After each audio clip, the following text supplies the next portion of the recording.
The fluorescent lights of Morgan Carter's garage flickered, casting harsh shadows across the stack of unpaid bills spread before her. Outside, rain pattered against the corrugated metal roof of Carter's auto repair, the sound both soothing and ominous. Soothing because it reminded her of childhood nights spent in this very garage, watching her father work his magic on engines that others had deemed beyond saving. Ominous because each drop seemed to whisper the same refrain, 30 days. Morgan ran her grease-stained fingers through her hair, leaving a smudge on her forehead. 30 days to come up with $42,000 or lose everything: the garage, the attached apartment where she and Lily lived, the legacy her father had built and that his father had started. 3 generations of Carters ending with her. A small crayon drawing lay half buried beneath a final notice from the electric company. Morgan gently pulled it free. A blue car with impossibly large wheels, and a stick figure with a ponytail standing beside it. "Me and Mommy fix cars," written in wobbly letters across the top. Lily's latest masterpiece. The sound of cartoon laughter drifted from the small television in the corner of the garage, where 8-year-old Lily sat cross-legged on an old blanket, her dark hair falling in messy curls around her face. Her designated play area was a stark contrast to the rest of the workspace. Bright colors drawings taped to the wall, toy cars arranged in perfect lines. A sanctuary of childhood amidst the tools and metal and worry. Morgan tucked the bills into a folder and forced a smile. No need for Lily to carry the weight of adult problems. Not yet. Not when Morgan could still feel the crushing disappointment of her own childhood ending too soon after her father's death. A memory surfaced: James, Lily's father, his face twisted in disgust as he packed his bags 6 years ago. "A garage is no place to raise a daughter, Morgan, and auto repair is no career for a woman. Your father filled your head with nonsense." 6 years later, and still his words stung. 6 years of proving him wrong, of raising Lily surrounded by the smell of motor oil and the sound of wrenches against metal. 6 years of teaching her daughter that women could do anything, fix anything. 6 years of barely staying afloat. The phone rang, jarring Morgan from her thoughts. Another canceled appointment. The Henderson brothers had decided to take their fleet of delivery trucks to the new garage chain that had opened on the edge of town. Better rates, they said. Nothing personal. Nothing personal, just another $2,000 of expected income vanished. Morgan hung up the phone and closed her eyes, breathing in the familiar sense of her world oil metal rubber determination. "Mommy, are you sad?" Lily stood before her head, tilted eyes wide with concern beyond her years. Morgan knelt down, meeting her daughter's gaze. "Just thinking, sweetheart. Grown-up stuff. About fixing cars. About fixing everything."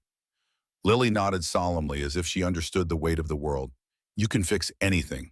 You always say that."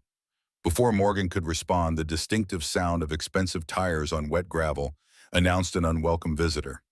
Through the open garage door, a black Mercedes pulled up its engine, purring with smug precision. Richard Donovan stepped out, his tailored suit incongruous against the backdrop of the working-class garage. Silver hair, silver watch, silver tongue. The bank manager's smile never reached his eyes as he surveyed the garage like a predator assessing wounded prey. "Miss Carter." His voice carried the practiced warmth of someone who foreclosed on family businesses without losing sleep. "I thought I'd stop by personally rather than send another letter. Courtesy, you understand." Morgan straightened instinctively, moving Lily behind her. "Mr. Donovan, I wasn't expecting you."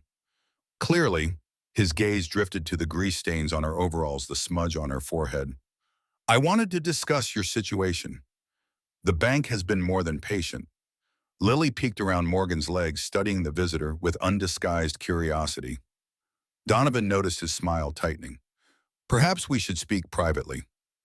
"Lily, honey, can you go check on Mr. Peterson's radio? See if you can find that loose wire we were talking about." Lily hesitated, sensing tension, but nodded and retreated to a workbench where an old truck radio sat partially disassembled, still within earshot but occupied. "You have 30 days, Miss Carter," Donovan continued, lowering his voice. "But I'll be frank, this establishment is a losing proposition. The new Automax franchise is taking all the business in Ashgrove. You're swimming against the current." "I've made every payment for 6 years," Morgan countered, keeping her voice steady. "This is just a rough patch." Donovan's laugh held no humor. "A rough patch implies recovery is possible. Your father barely kept this place afloat, and that was before competition arrived. A woman running an auto shop in a town like this, he gestured dismissively. Be realistic.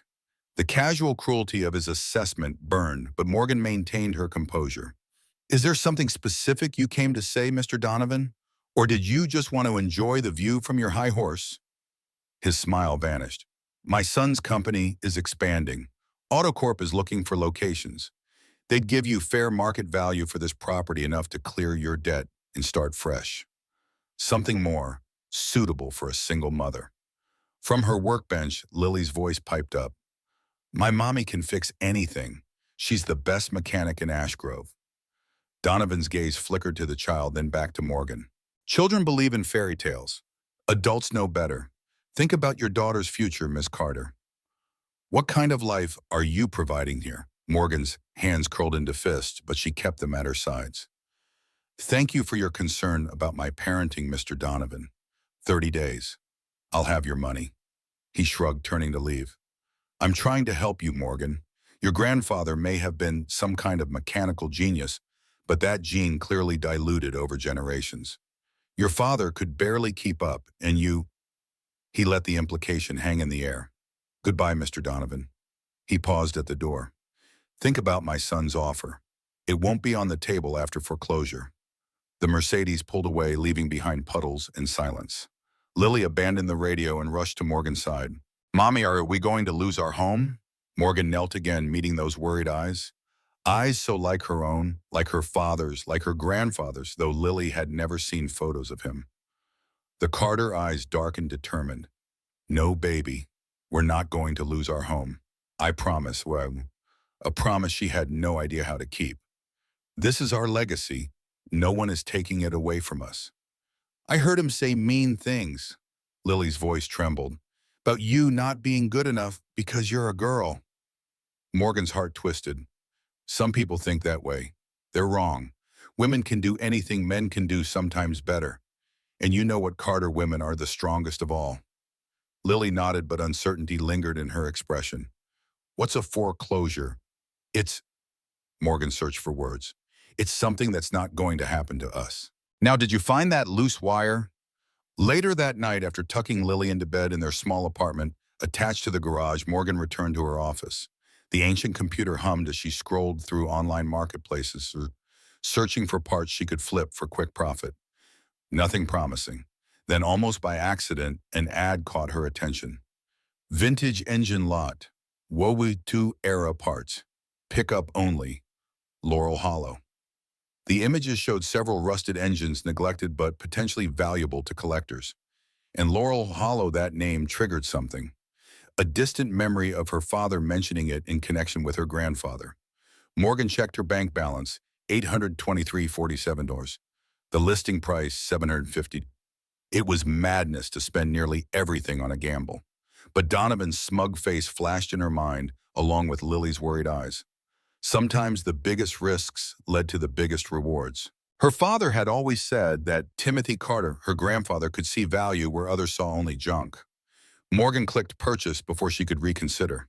The next morning dawned clear after the night's rain sunlight glinting off puddles as Morgan loaded Lily into their battered pickup truck. She'd explained they were going on an adventure to buy special engines, framing it as an exciting expedition rather than a desperate last resort. Lily bounced in her seat, eyes wide with excitement. Are they magic engines? Morgan smiled, adjusting the rearview mirror. No such thing as magic, kiddo. But sometimes old things have hidden value people can't see. Like treasure hunting. Something like that. Lily pressed her face against the window as they drove, pointing out shapes in the clouds, asking endless questions about engines and how they worked. Morgan answered patiently, grateful for her daughter's innocent enthusiasm. At 8, Lily already showed aptitude for understanding mechanical concepts, soaking up knowledge like a sponge. Grandpa in the sky was a mechanic too, right? Lily asked suddenly. Yes, your Grandpa Thomas was an amazing mechanic. He could diagnose engine problems just by listening. And my other grandpa, the one I never met. Morgan's hands tightened on the steering wheel. My grandfather Timothy, yes, he was. They say he was brilliant, a genius with machines. Why don't we have pictures of him? a question Morgan had asked her own father, never receiving a satisfactory answer. Sometimes people get lost in history, Lily, but their legacy lives on in what they created, what they passed down. The conversation shifted to other topics as they drove deeper into the countryside, the road narrowing as they approached Laurel Hollow. The GPS signal faded in and out as hills rose around them, old growth forests pressing close to the roadside. "This place looks like a fairy tale," Lily whispered as they passed the small wooden sign marking the town limits. "Like magic lives here." Morgan had to admit there was something eerie about Laurel Hollow. Unlike Ashgrove's practical working-class atmosphere, this town seemed frozen in time. The main street featured weathered storefronts with faded signs, most appearing closed or abandoned. The few people visible on the sidewalks turned to watch their truck pass with undisguised curiosity. "Not many visitors here, I guess," Morgan murmured, following the GPS to an address on the outskirts of town. They pulled up to a small house with peeling paint in an overgrown yard. Behind it sat a large shed with its doors open, revealing the shadowy outlines of mechanical equipment. An elderly man emerged from the house as they parked his gait, slow but purposeful. His weathered face remained impassive as Morgan introduced herself, explaining she'd purchased the engines online. "Carter, you said—" Something flickered in his eyes. "Any relation to Timothy Carter?" Morgan's breath caught. "He was my grandfather. Did you know him?" The man studied her face, then looked at Lily, who had stepped out of the truck and was standing half-hidden behind Morgan's legs. "The eyes," he murmured. "Carter eyes, strong bloodline." He shifted his attention back to Morgan. "Name's Harold Mercer. Knew your grandfather during the war. Different division, but we crossed paths." Lily peered around Morgan. "You knew my great-grandpa." Mercer's stern expression softened slightly. "Long time ago, little one. Different world then." He led them to the shed where 5 engines sat on wooden pallets, covered in grime and rust. 4 were arranged in a loose semicircle around the 5th, which was partially covered with a tarp. "Been holding on to these for decades," Mercer said. "Time to let them go. Getting too old for sentiment." Morgan examined those engines with a professional eye. Despite the rust, she could see they were high-quality aircraft and military vehicle engines from the 1940s. Even in their condition, they might fetch enough from collectors to make a dent in her debt. "That one," Mercer pointed to the tarp-covered engine in the center, "is special. Inline 6 prototype, limited production." Morgan pulled back the tarp, revealing a complex engine unlike any she'd seen before. Through the corrosion and grime, she could make out unusual modifications and components that didn't match standard designs of the era. "It's beautiful," she whispered, running her fingers along the casing. "It belongs with Carters," Mercer said cryptically. "Should have gone back to your family long ago." Lily approached cautiously, eyes wide. "It looks important." "More than you know, child," Mercer replied. They loaded the engines onto Morgan's truck, the old man helping despite his age. When they finished, Morgan handed over the cash, nearly everything she had left. As Mercer counted the bills, he spoke without looking up. "These engines have history. Some history wants to stay buried, some needs to breathe again." His eyes met Morgan's. "They should have found you sooner." "I don't understand." "You will." He pocketed the money and turned to Lily, who was examining a rusty wrench she'd found. "Child, some people think machines are just metal and wire, but the best mechanics know better. They know machines, remember the hands that built them." Lily nodded solemnly, as if this made perfect sense. "We should go," Morgan said, unsettled by the old man's manner. "Thank you, Mercer." As they climbed into the truck, Mercer called after them.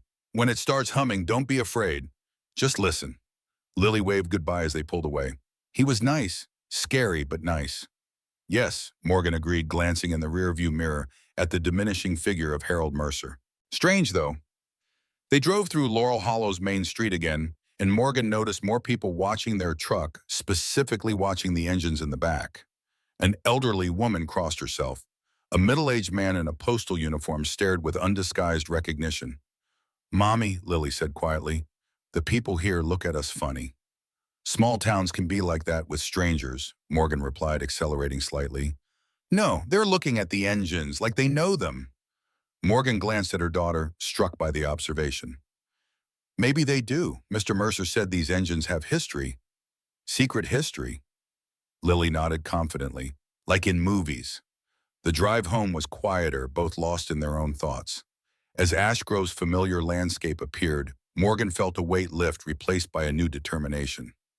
These engines represented hope, possibly enough money to save the garage, even if only temporarily. Back at Carter's auto repair Sharman, Morgan backed the truck into the garage bay and began unloading. The engines were heavier than they looked, and she had to use a small engine hoist to move them. Lily watched from her play corner, occasionally offering enthusiastic but unhelpful advice. When Morgan finally placed the last engine, the unusual inline six, on a workbench, she wiped sweat from her brow and stepped back to assess her purchases in proper lighting. "Are you going to fix them, Mommy?" "Not exactly. These are collector's items. People pay good money for vintage engines, especially military ones." Lily approached the workbench, studying the central engine with unusual intensity. "This one's special. Mr. Mercer said so." Morgan had to agree. Now that she could examine it properly, the craftsmanship was extraordinary. Beneath the grime and corrosion, she could see precision engineering decades ahead of its time. Whoever designed this was a genius. "Great-grandpa made this one," Lily stated with certainty. "What makes you say that?" Lily shrugged. "It feels like us." Morgan smiled at her daughter's imagination, but something about the engine did feel strangely familiar. She ran her fingers along the casing, feeling an odd vibration, probably just her tired muscles trembling. "We'll start cleaning them tomorrow," Morgan decided. "For now, dinner in bed." That night, after Lily was asleep, Morgan returned to the garage. She couldn't stop thinking about the engines, particularly the inline six. Under the single light above her workbench, she began carefully cleaning decades of grime from its surface.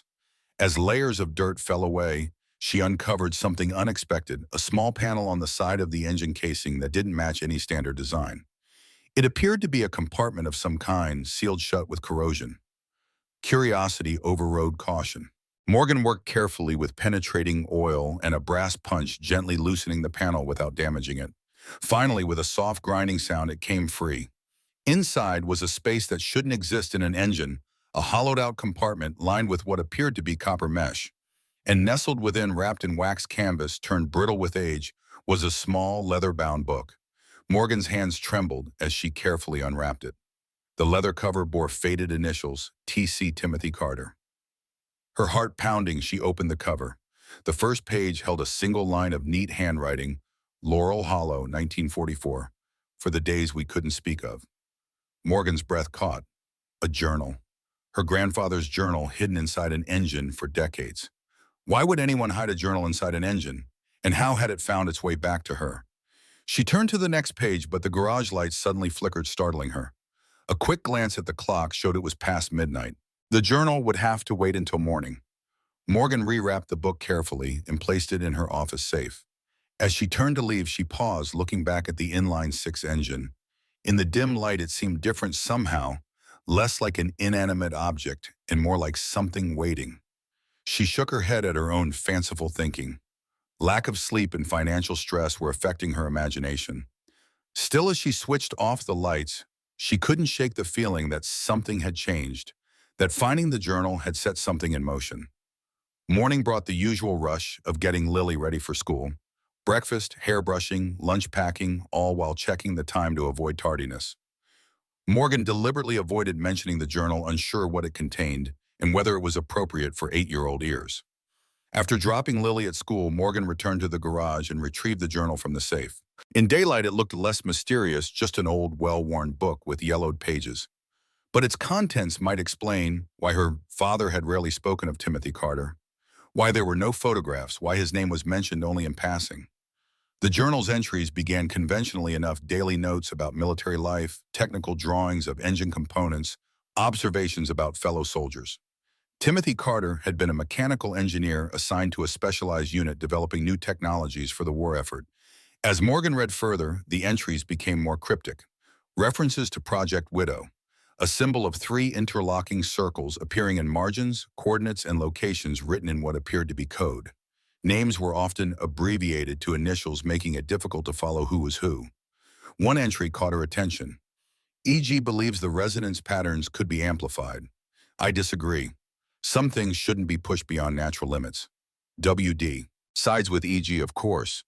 Money speaks louder than ethics to men like him." Another dated several months later, first successful test today.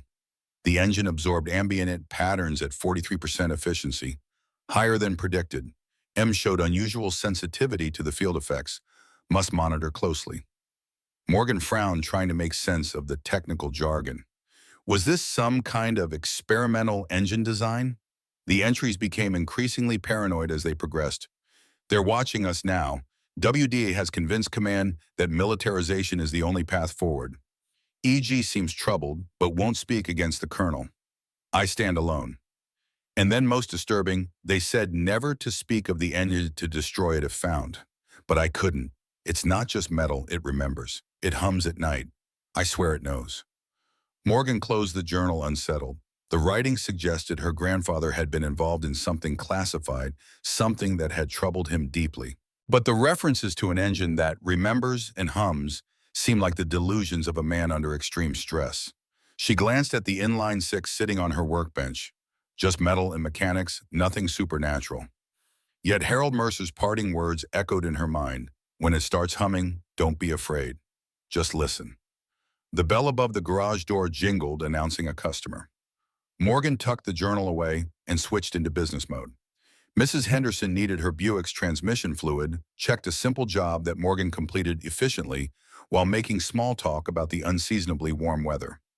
As Mrs. Henderson drove away, Morgan noticed a familiar figure walking up the driveway, a tall, elderly man with military posture despite his age. Frank Sullivan, her father's old friend and fellow mechanic, now retired after selling his own garage across town. "Frank, what brings you by?" Morgan greeted him with genuine warmth. Frank's weathered face broke into a smile that didn't quite reach his eyes. "Heard a rumor you bought some old engines from Laurel Bungalow. Thought I'd stop by, see if it's true." Morgan raised an eyebrow. "News travels fast. Just picked them up yesterday." Small town. Frank's gaze drifted past her to the workbench where the inline six sat. His smile vanished, replaced by an expression Morgan couldn't interpret. Recognition mixed with what looked almost like fear. "Frank, you okay?" He approached the engine slowly, as if it might suddenly move. "Where did you find this?" "From a man named Harold Mercer." "You know him?" Frank nodded absently, his fingers hovering over the engine without quite touching it. "Harold, yes, we served together briefly." "He knew my grandfather." Frank's head snapped up. "He told you that?" "Said they crossed paths during the war." Morgan studied Frank's reaction. "You knew my grandfather too, didn't you? You and my dad were friends for 40 years, but you never mentioned Timothy Carter." Frank sighed heavily, suddenly looking every one of his 78 years. "Your father preferred not to discuss him. Timothy disappeared after the war. Officially listed as deceased, but—" He shook his head. "It was complicated." "And this engine, what's its connection to my grandfather?" Frank's hand finally made contact with the metal casing, his touch reverent. "Timothy designed it, and it's not just this one, a whole series. Revolutionary technology. Could have changed everything." "Changed what exactly?" Frank didn't answer directly. Has it made any sounds, any unusual behavior?" The question sent a chill down Morgan's spine. "It's an engine, Frank. Engines don't behave." "This one does." Frank's voice dropped to a near whisper. "Or it will. Timothy's engines were special. Different." Morgan crossed her arms, frustration mounting. "I found his journal inside it, full of cryptic notes about Project Widow and engines that remember things." "What was he involved in, Frank?" Frank's face paled. "You found his journal. Let me see it." Morgan hesitated, protective of this newfound connection to her grandfather. "It's private, family history." "Morgan, please. It's important." Something in his tone convinced her. Morgan retrieved the journal and handed it to Frank, who handled it like a sacred text. He flipped through pages, nodding occasionally, his expression growing more troubled. "We were young," he said finally. "Thought we could change the world. Timothy was the genius among us, saw connections no one else could see. When the military recruited him for a special project, we all envied him." Frank closed the journal. "We didn't understand what they were asking him to build." "Which was what exactly?" Frank looked up, his eyes haunted. "A different kind of engine. One that didn't just convert fuel to motion. It converted something else." Before Morgan could press further, the school called. Lily had fallen during recess and hit her head. Nothing serious, but protocol required a parent to check her out. I have to go, Morgan said, grabbing her keys. But this conversation isn't over, Frank. He nodded, returning the journal. Be careful, Morgan. Some secrets fight to stay buried. At the elementary school, Morgan found Lily sitting in the nurse's office with an ice pack held to her forehead. A small bruise was forming, but the child seemed more excited than hurt. Mommy, I saw him again. Saw who, sweetie? Morgan examined the bruise carefully. The man from the engine. When I hit my head, I saw him super clear this time. He was in a room with big machines and maps on the wall. He looked worried. The nurse gave Morgan a reassuring smile. She's been telling me about her dream.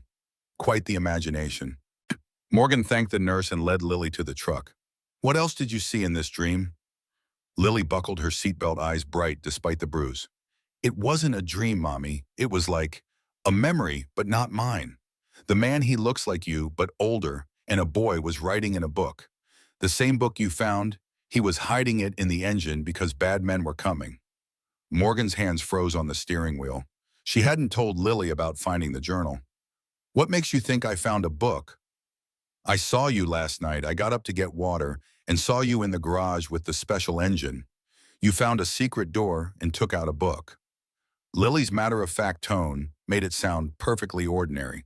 It's great-grandpa's book, right? The one he hid from the bad men. Morgan started the truck mind racing. Lily must have snuck down to the garage and observed her finding the journal. The vision was just her imagination and filling in details. Yes, it was your great-grandfather's journal, but Lily, there weren't any bad men. He was a soldier working on engines during the war. Lily looked unconvinced. The engine knows the truth. It remembers. Those words, so similar to Timothy's journal entry, sent another chill through Morgan. Engines don't remember things, Lily. They're just machine. That's what the bad men thought too, Sam. That's why great-grandpa fooled them. The conversation continued this way on the drive home, Lily insisting the engine contained memories, while Morgan tried to provide rational explanations. By the time they reached the garage, Morgan had chalked it up to an overactive imagination combined with the bump on the head. Frank was gone when they returned, but he'd left a note. Coming back tomorrow. Need to tell you more. Be careful with the engine. Lily ran straight to her play corner, pulling out paper and crayons. I'm going to draw what I saw when I bumped my head. Morgan left her to it, returning to her examination of the engines. The 4 standard models would be relatively easy to clean up and sell to collectors. The inline-6 Timothy's creation was another matter.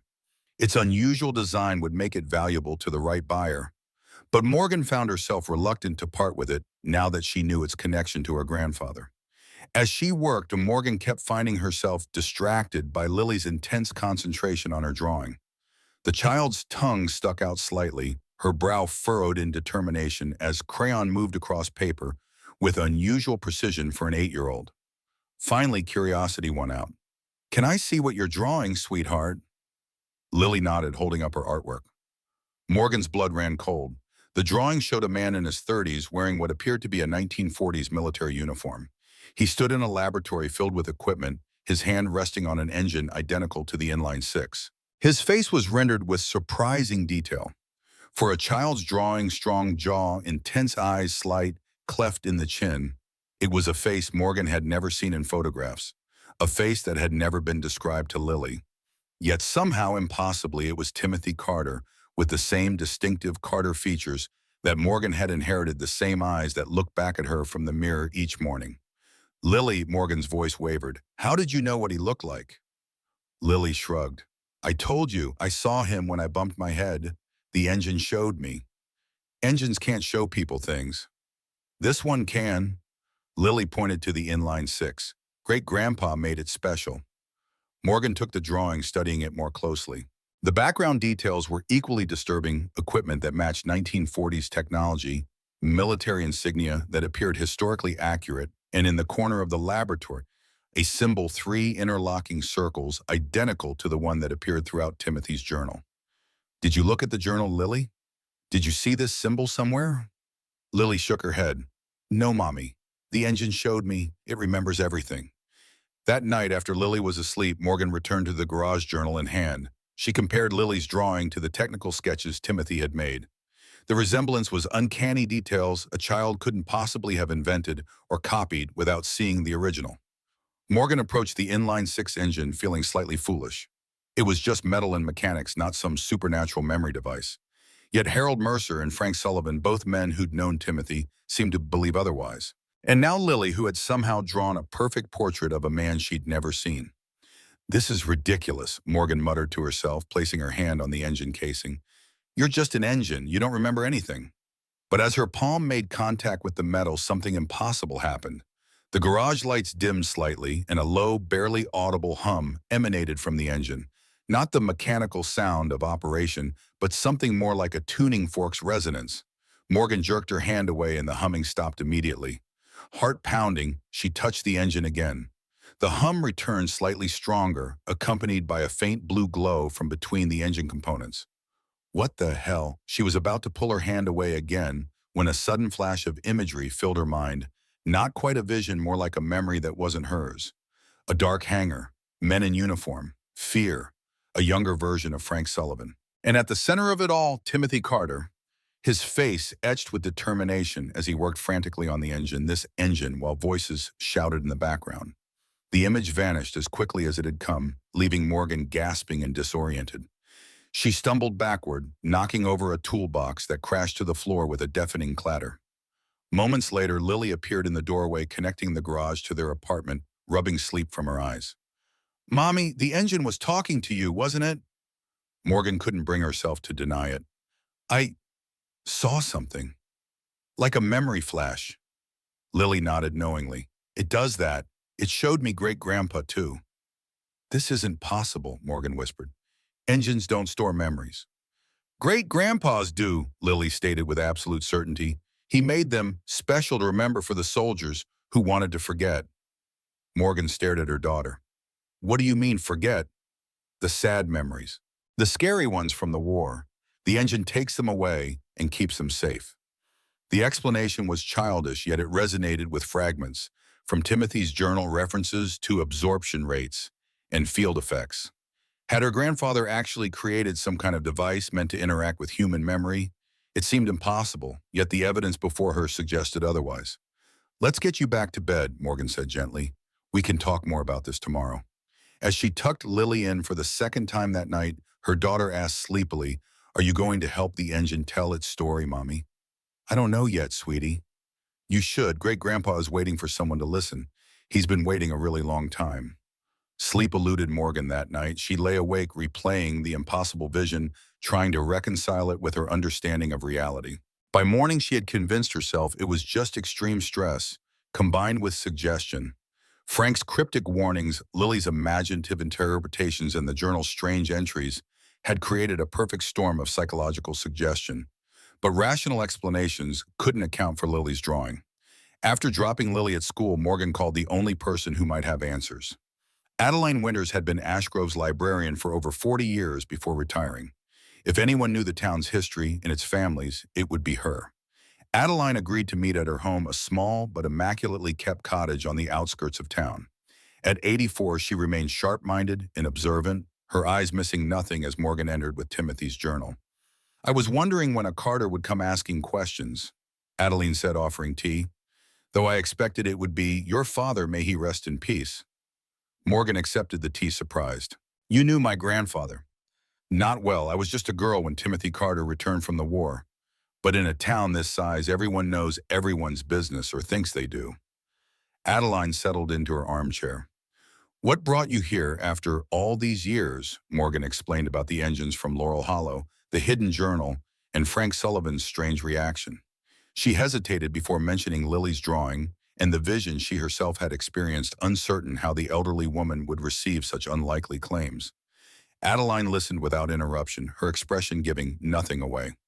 When Morgan finished, she simply held out her hand for the journal, which Morgan provided after a moment's hesitation. The old woman examined it carefully, turning pages with practiced ease. "Timothy Carter," she mused. "Brilliant man, troubled. He came back from the war. Different. Different how? Paranoid, some said, kept to himself. Your grandmother stood by him, but it couldn't have been easy. Adeline looked up from the journal. There were rumors that he'd been involved in classified work experimental technology. He opened the garage not long after returning, but his heart wasn't in it. Always working on something in the back room, something he kept covered when anyone came by. The engine, Morgan guessed. Adeline nodded. Most likely. Then one day he was gone. No note, no warning, just disappeared. The official story was that he'd abandoned his family, but those who knew Timothy never believed it. A man doesn't just leave a wife and young son he adored. What do you think happened? Adeline closed the journal. I think Timothy Carter was part of something they never wanted anyone to remember. Whoever he was hiding from. Adeline reached into a drawer in the side table and removed an envelope yellowed with age.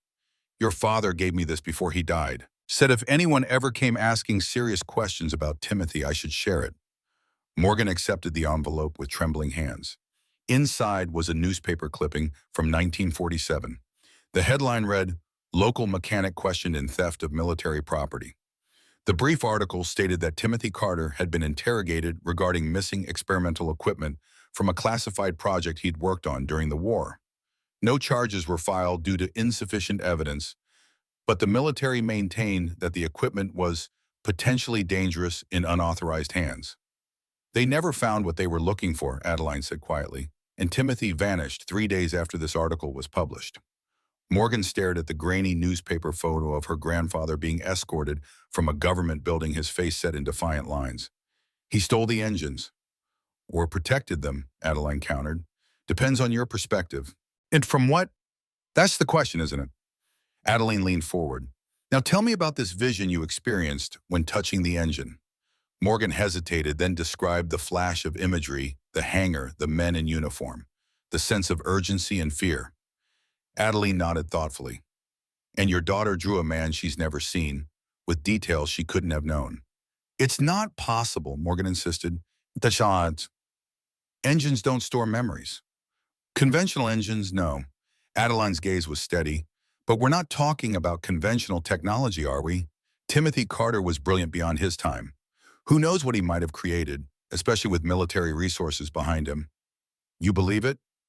I believe there are more things in heaven and earth than are dreamt of in our philosophy. Adeline smiled slightly. Horatio, not me, but the sentiment stands. Morgan left Adeline's house with more questions than answers, the journal and newspaper clipping tucked safely in her bag. The rational part of her mind continued to resist the implications of what she'd discovered, but another part, the part that had seen impossible images, when touching the engine, knew she was past the point of conventional explanations. When she returned to the garage, Frank Sullivan was waiting, looking anxious and tired. You've been to see Adeline, he said. It wasn't a question. How did you know? Small town, word travels. Frank glanced toward the workbench where the inline six sat. Has it started humming yet? Morgan's silence was answer enough. Frank nodded grimly. I was afraid of this. Once it recognizes Carter blood, it activates. Timothy designed it that way, a safeguard. Frank, you need to tell me everything. What exactly was Project Widow? What did my grandfather create?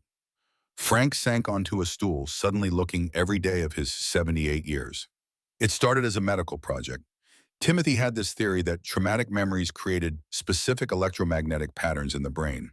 He believed these patterns could be externalized, captured, and stored like recording sound, but for experiences.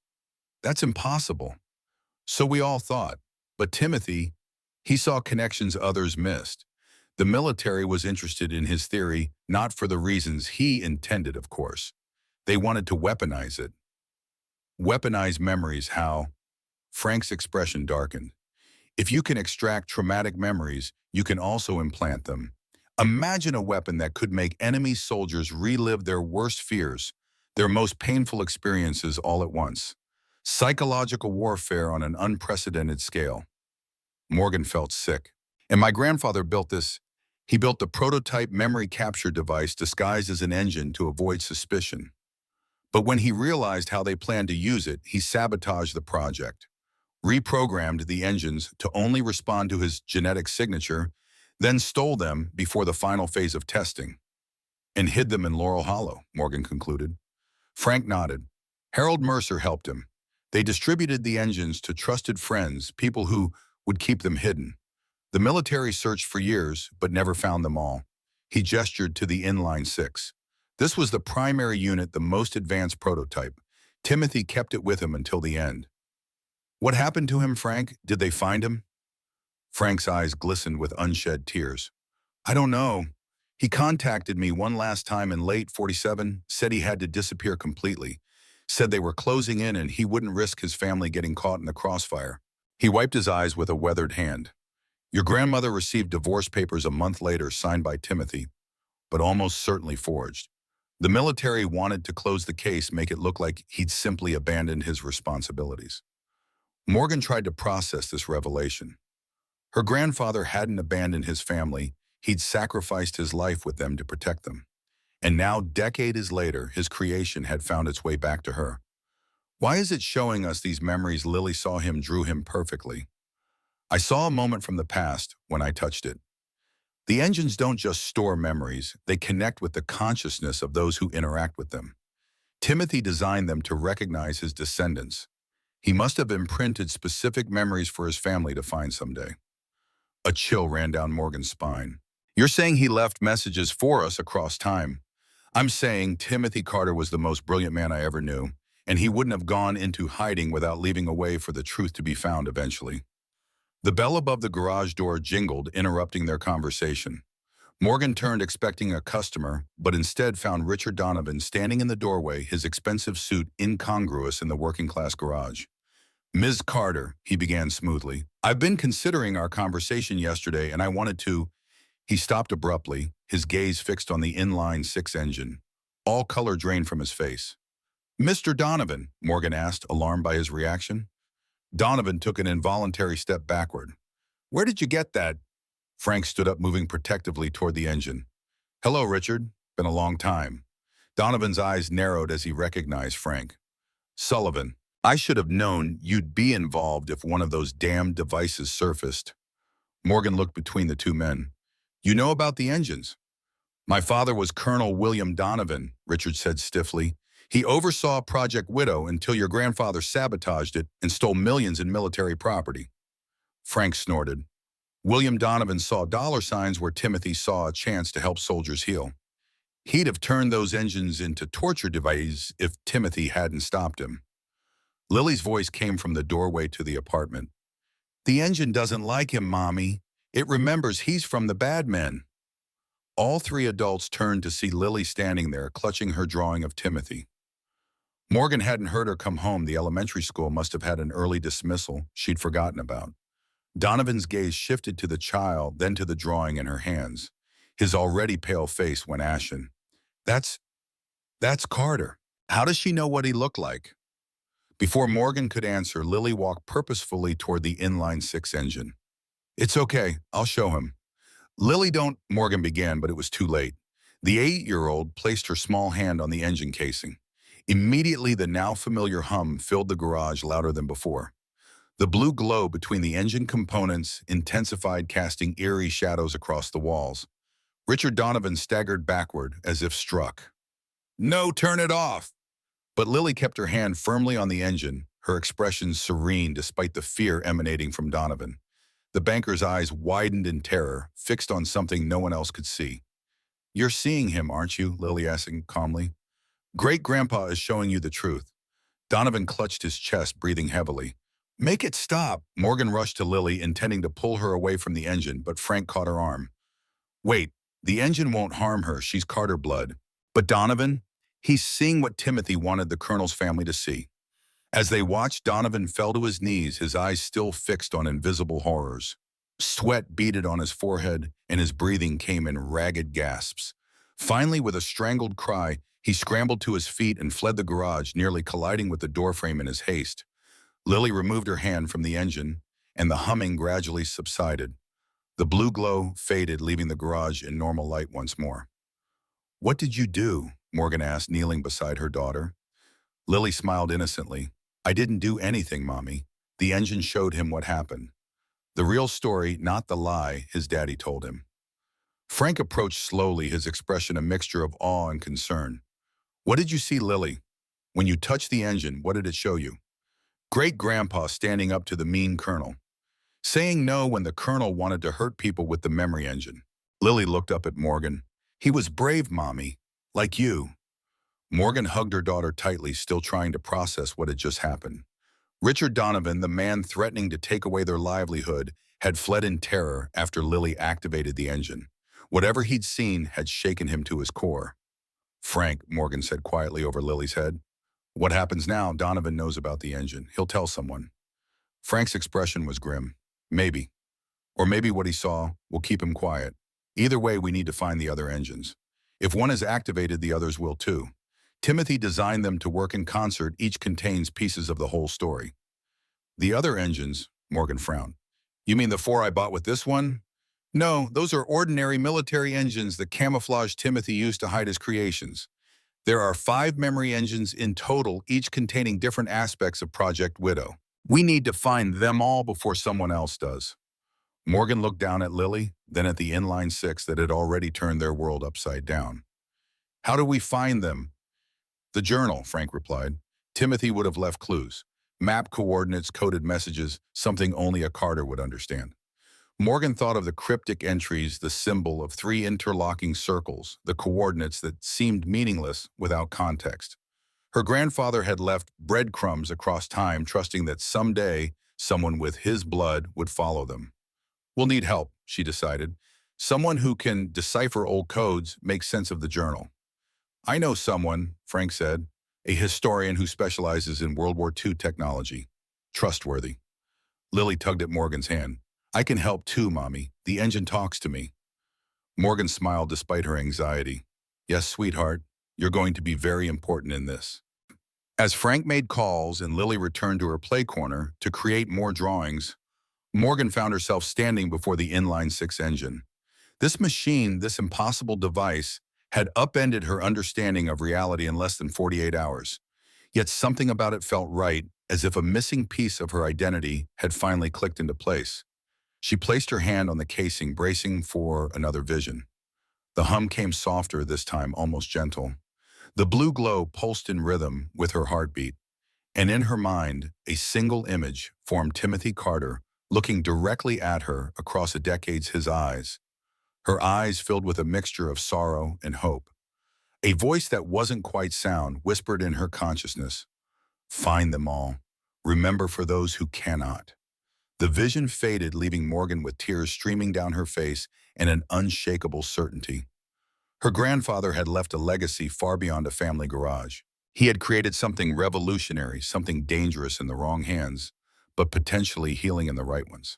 And somehow, after all these years, that legacy had found its way home, not just to any Carter, but to the one who fixed broken things for a living. The next challenge would be finding the remaining engines before others did others who might use Timothy's creation for the very purpose he had fought to prevent. With Richard Donovan now aware of the engine's existence, the clock was ticking. As the afternoon sun slanted through the garage windows, casting the inline 6 in golden light, Morgan made her decision. She would follow her grandfather's trail, uncover the truth about Project Widow, and protect his legacy not just for herself or Lily, but for all those whose memories deserve to be preserved rather than exploited. The journey ahead would be dangerous.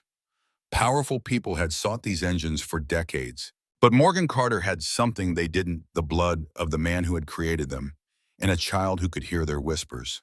For the first time since Donovan had threatened foreclosure, Morgan felt a sense of purpose stronger than fear. Whatever happened with the garage, she now had a mission that transcended financial worries. Timothy Carter had sacrificed everything to protect his creation. Now it was her turn to continue what he had started. As if sensing her resolve, the engine hummed once more, a sound like distant thunder, or perhaps applause. Darkness had fallen by the time Morgan finished studying Timothy's journal, with Frank and Lily sitting nearby in the garage's small office. Outside, rain pelted the metal roof, creating a rhythmic backdrop to their hushed conversation. Lily had drawn 3 more pictures, Timothy in his lab, the engine glowing blue, and a crude map that matched nothing in the journal, but bore the 3 interlocking circles symbol in its corner. This symbol keeps appearing, Morgan traced it on the journal page. 3 interlocking circles, it must be significant. Frank nodded, his weathered face grave in the lamplight. The Trinity knot, Timothy adopted it as Project Widow's unofficial emblem, past, present, future, all connected. Said it represented what the engines did with memory. But what about these coordinates? Morgan pointed to a sequence of numbers. They don't match any location that makes sense. Lily, who had been quiet for some time, suddenly perked up. They're upside down, Mommy. Morgan and Frank exchanged glances. Morgan rotated the journal, and sure enough, when viewed from a different angle, the numbers formed a recognizable set of coordinates. Frank quickly entered them into Morgan's laptop. An old sawmill outside Ridge Hollow, about 20 miles from here. Frank's voice carried a hint of admiration. Timothy always did think in multiple dimensions. Ridge Hollow, Morgan frowned. That's not far from Laurel Hollow. The whole area was different back then, military testing, grounds, remote facilities. Perfect for secret projects. Lily tugged at Morgan's sleeve. We need to go now, before the bad men find it. Morgan checked her watch, nearly 9 p.m. Honey, it's late. We'll go tomorrow. But the engine is getting louder, Lily insisted. It's trying to warn us. As if on cue, a subtle vibration rippled through the garage. The inline-six engine on the workbench emitted that now familiar blue glow, its hum rising in intensity until tools on nearby surfaces began to tremble. Frank stood abruptly. She's right. If this one's activating more strongly, the others are too. And if Donovan reports this to his connections. Morgan didn't need to hear more. Within 20 minutes, they had loaded the inline-six engine into Morgan's truck, secured under a tarp. Frank insisted on driving his own vehicle, backup, he called it, padding the glove compartment in a way that made Morgan suspect he carried more than just vehicle registration. As they pulled away from the garage, Morgan noticed a black SUV parked across the street, its windows tinted beyond legal limits. The vehicle's headlights flicked on as they passed, and in her rearview mirror, Morgan saw it pull into traffic, 3 cars behind them. We've got company, Morgan murmured to Lily, who sat clutching her backpack filled with crayons and drawings. Lily turned to look out the rear window, her small face unusually serious. The man from the bank sent them. The engine showed me. Morgan's hands tightened on the steering wheel. How could Donovan have mobilized people so quickly unless he'd already had resources in place? Unless his family had never stopped looking for Timothy's engines. Call Frank, Morgan instructed Lily, handing her the phone. Tell him we're being followed. As they drove through Ash Grove's quiet streets, Morgan executed a series of random turns, confirming her suspicion. The SUV maintained its distance, but mirrored every move. Frank's truck stayed close behind, a reassuring presence in her mirror. Once they hit the highway heading east toward Ridge Hollow, Morgan pressed the accelerator. The old truck protested, but gradually picked up speed, racing through the rain-slicked night. The SUV kept pace effortlessly. They're still behind us, Mommy. Lily's voice remained surprisingly calm. But it's okay. Great-grandpa says we'll get there first. Morgan glanced at her daughter, unsettled by the casual way Lily referred to communications with a man who had died decades before she was born. Honey, you know Great-grandpa isn't really talking to you, right? The engine is just showing you memories. Lily shook her head with the absolute certainty only an 8-year-old could muster. It's not just memories. He put part of himself in the engines. The special part that makes people who they are.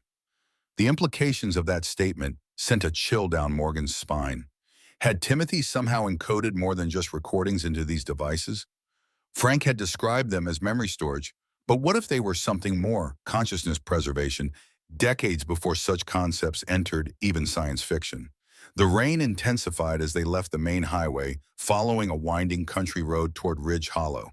Their pursuer maintained distance, but never disappeared, a persistent shadow in the stormy night. Almost there, Morgan announced as they passed a weather-beaten sign welcoming them to Ridge Hollow Population 342. The coordinates led them down an overgrown access road barely visible in the darkness. Morgan's headlights illuminated the skeletal remains of what had once been a large sawmill, now reduced to concrete foundations and rusted equipment reclaimed by nature. Frank pulled up alongside them as Morgan parked near what appeared to be the main building's remains. The rain had slackened to a drizzle, but thunder still rumbled in the distance. Our friends stayed on the main road, Frank reported, nodding toward the distant headlights moving slowly along the highway. Probably looking for another access point. We don't have much time. Lily was already out of the truck, her yellow raincoat bright against the darkness. This way I know where to go. Morgan grabbed a flashlight and the journal following her daughter's confident path through the ruins. Frank brought up the rear, carrying a duffel bag he'd retrieved from his truck. How do you know where to go? Morgan called after Lily, who navigated the unfamiliar terrain with unsettling precision. I can hear it, came the simple reply. It's humming like ours, but different. They reached what had once been the sawmill's main floor. Most of the machinery had been removed decades ago, leaving only massive concrete mountings and the occasional rusted gear. Lily led them to the far corner, where a large circular concrete pad stood slightly elevated from the surrounding floor. Here, Lily announced, stomping her foot on the concrete. Underneath, Frank circled the pad, examining its edges with his flashlight. Loading turntable for the lumber trucks. Heavy equipment would have sat on top. He knelt, fingers probing the seam where concrete met concrete. There's a gap here, not from deterioration, by design. Morgan joined him, running her hands along the edge until she felt it, a slight depression, almost unnoticeable unless you were specifically searching for it. When she pressed something beneath, the concrete clicked. Frank helped her push, and a section of the pad rotated slightly, revealing a narrow staircase descending into darkness. A hidden entrance, Morgan whispered. All these years and no one found it. Timothy was thorough, Frank replied, his voice tinged with respect. He'd have made sure only someone who knew exactly what to look for would find this. Lily was already starting down the stairs. Come on, it's waiting. The staircase led to a small underground chamber that had clearly been designed for secrecy and longevity. The walls were concrete, reinforced with steel, and despite decades of abandonment, the space remained remarkably dry and preserved. Battery-powered emergency lights, long since depleted, lined the walls. The room contained a single metal table, and on it sat an engine identical to the one from Morgan's garage, another of Timothy's memory engines. Unlike the one they'd brought, this engine showed no signs of corrosion or deterioration. It appeared almost new, its metal surfaces gleaming in the beam of Morgan's flashlight. How is this possible? Morgan circled the table. It should be rusted, deteriorated. Frank examined the room more closely. Look at the walls lining humidity control systems. Timothy built this place to last centuries if necessary. Lily approached the engine without hesitation, her small hand reaching out. Lily, wait, Morgan began. But it was too late. The moment Lily's fingers touched the engine, it came to life, the same blue glow they'd seen before, but stronger, more concentrated. The hum filled the chamber, resonating at a frequency that made Morgan's teeth ache slightly. Unlike the violent reaction Richard Donovan had experienced, Lily appeared completely at ease. Her eyes closed, a serene smile spreading across her face. It's happy we found it, she announced. It's been waiting a long time. Frank approached cautiously. What else is it telling you, Lily? There are pictures, important pictures. She pointed to the far wall without opening her eyes, behind the metal box. Morgan had directed her flashlight where Lily indicated and discovered a recessed cabinet built into the wall. Inside was a military document case sealed with what appeared to be wax. The 3 interlocking circles had been pressed into the seal. As Morgan broke the seal and opened the case, a musty scent of aged paper filled the air. Inside were photographs, technical diagrams, and a thin file folder stamped "Restricted Eyes Only." The first photograph showed a group of men in military and civilian attire standing before a large hangar. Morgan immediately recognized Timothy in the center, looking much as he had in Lily's drawings. Beside him stood a younger Frank Sullivan, and on his other side, a distinguished-looking man in an officer's uniform. Colonel William Donovan, Frank confirmed, pointing to the officer. Richard's father. This was the original Project Widow team. The technical diagrams detailed the internal workings of the memory engines, with Timothy's neat handwriting filling the margins. Complex electromagnetic field equations, neural pattern recognition algorithms, and storage capacity calculations, all far beyond the technology of the 1940s. But it was the restricted file that contained the most disturbing information. Project Widow had indeed begun as a therapeutic tool for soldiers suffering from what they then called battle fatigue. Timothy had theorized that traumatic memories created specific electromagnetic patterns in the brain that could be externalized and stored, giving veterans relief from their psychological wounds. The military, however, had other ideas. Internal memos detailed plans to reverse engineer the process, creating devices that could implant traumatic experiences rather than remove them, the ultimate psychological weapon. Test subjects, their names redacted, had experienced total psychological collapse when exposed to the prototype offensive system. A handwritten note, clearly added later by Timothy, occupied the final page. They told me it wasn't my job to ask why, but I saw what it did. I heard what it whispered. This must never be weaponized. He wasn't just a thief or a deserter, Morgan said softly. He was a whistleblower, a saboteur. A hero, Frank corrected. Timothy destroyed their research, modified the engines to respond only to his genetic line, and hid them in where they'd never be found. He sacrificed everything to prevent this technology from being weaponized. Lily, who had maintained contact with the engine throughout their discovery, suddenly stiffened. Someone's coming. Men with guns. Morgan rushed to the stairs, peering up toward the surface. Flashlight beams swept across the ruins above, accompanied by the sound of multiple footsteps and hushed voices. Donovan's people found us, Frank whispered, reaching into his duffel bag and withdrawing a revolver. At Morgan's alarmed expression, he shrugged. Old habits. Never thought I'd need it again. Morgan quickly gathered the documents, shoving them into her jacket. We need to get out of here. Is there another exit? Frank shook his head. Not that I know of. Timothy would have planned an escape route, but... There is another way, Lily interrupted, her hand still on the engine. Through the old water system. Great-grandpa's showing me. She pointed to what appeared to be a solid wall. Behind there, push the brick with the mark. Morgan examined the wall and found a single brick with a small, almost imperceptible carving, 3 interlocking circles. When pressed, a section of the wall swung inward, revealing a narrow tunnel lined with concrete. An old mill race tunnel, Frank realized. They diverted water from the river to power the sawmill. Timothy repurposed it. Footsteps grew louder above them. A male voice called out, "The entrance is here, get the gear." "What about this engine?"